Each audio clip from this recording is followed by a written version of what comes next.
বোঝার জন্য এই সরকারকে অন্তত আগামী 1 মাস সময় আমাদেরকে দিতে হবে।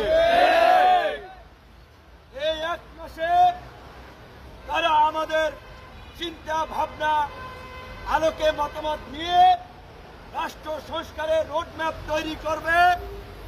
জনগণের আকাঙ্ক্ষার আলোকে রাষ্ট্র সংস্কার করবে।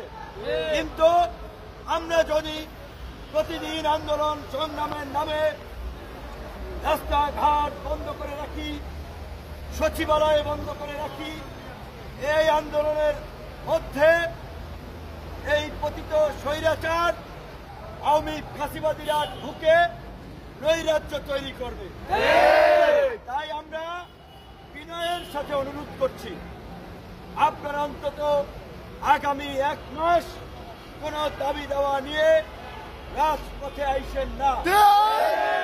আপনাদের যদি দাবি দেওয়া থাকে আপনারা, আমরা আলরাজি কমপ্লেক্সের 3 তলা আমাদের অফিস, আপনারা লিখিত দাবি দেওয়া নিয়ে আসেন। আপনাদের এই দাবি দেওয়া বাস্তবায়নে আমরা আপনাদের পাশে থাকব। কিন্তু 1 মাস পর থেকে প্রয়োজনে আপনাদের এই দাবি দেওয়া আদায়ে সভা সেমিনারের পাশাপাশি যদি আন্দোলন করতে হয়, সরকারকে বাধ্য করতে হয়, আমরা আপনাদের পাশে থেকে বাধ্য করব।